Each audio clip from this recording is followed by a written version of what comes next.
नमस्कार, मैं नरेश शौकीन।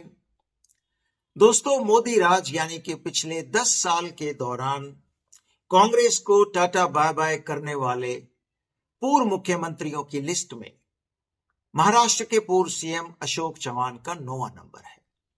मेरा सवाल है कि कांग्रेस को अलविदा कहने वाला 10वां पूर्व मुख्यमंत्री कौन होगा? Will it be the former Chief Minister of Rajasthan Ashok Gehlot, or the former Chief Minister of Haryana Bhupinder Hooda, or the former Chief Minister of Punjab Charanjit Singh Channi, or the former Chief Minister of Madhya Pradesh Kamal Nath, जिनके बारे में बताया जाता है कि इंदिरा गांधी उन्हें अपने तीसरे बेटे के तौर पर ही ट्रीट करती थी। आप कहेंगे कि ये किस तरह का सवाल है?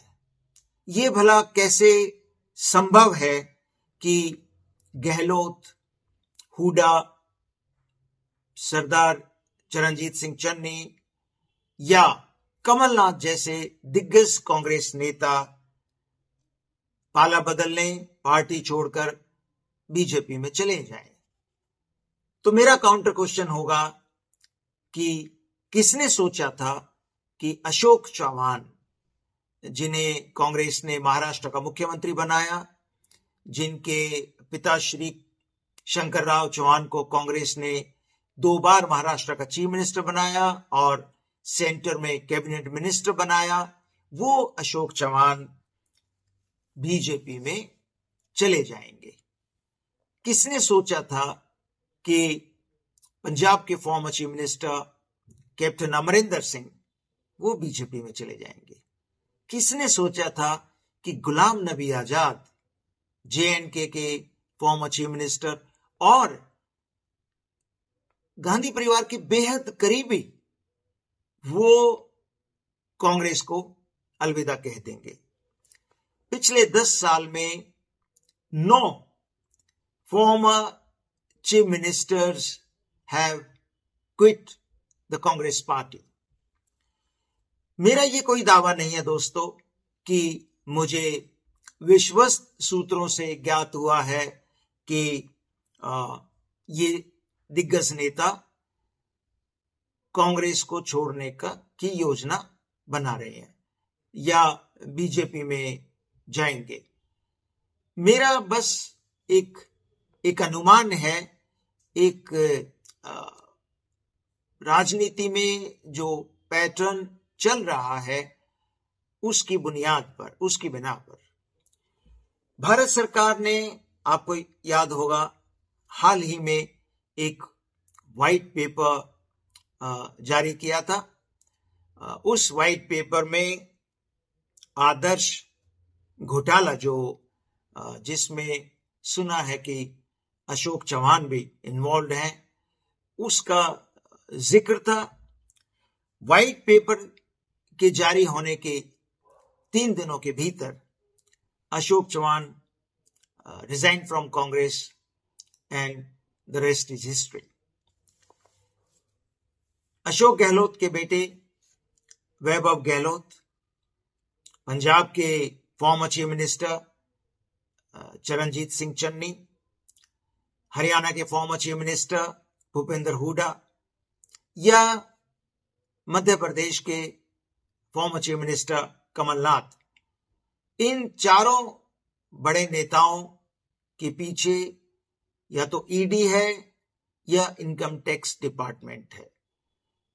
इन चारों नेताओं के अगेंस्ट ईडी की जांच चल रही है या इनकम टैक्स डिपार्टमेंट की जांच चल रही है। कमलनाथ को लेकर तो पिछले काफी दिनों से राजनीति के गलियारों में जबरदस्त चर्चा थी कि वो बीजेपी में जा सकते हैं। वैसे भी बहुत ज्यादा दिन नहीं हुए जब उनके एक करीबी को ईडी ने अरेस्ट किया था। ऐसी भी खबर आई थी कि उनकी कंपनीज के खिलाफ इनकम टैक्स डिपार्टमेंट ने रेड किया था।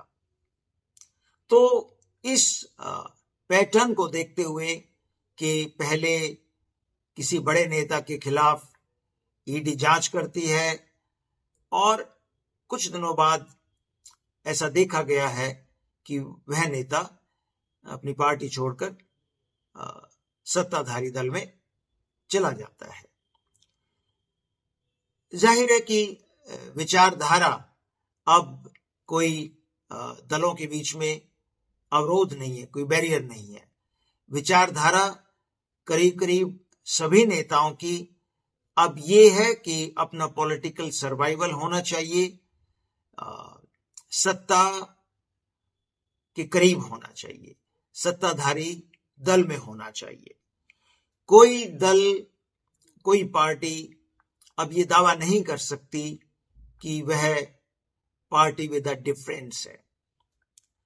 सभी दलों का चाल चरित्र और चेहरा अब हमें एक समान नजर आता है।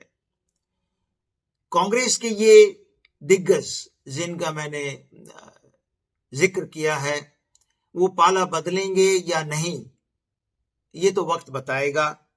लेकिन अब हम ये नहीं कह सकते कि कुछ भी असंभव है। राजनीति में कुछ भी संभव हो सकता है। नमस्कार।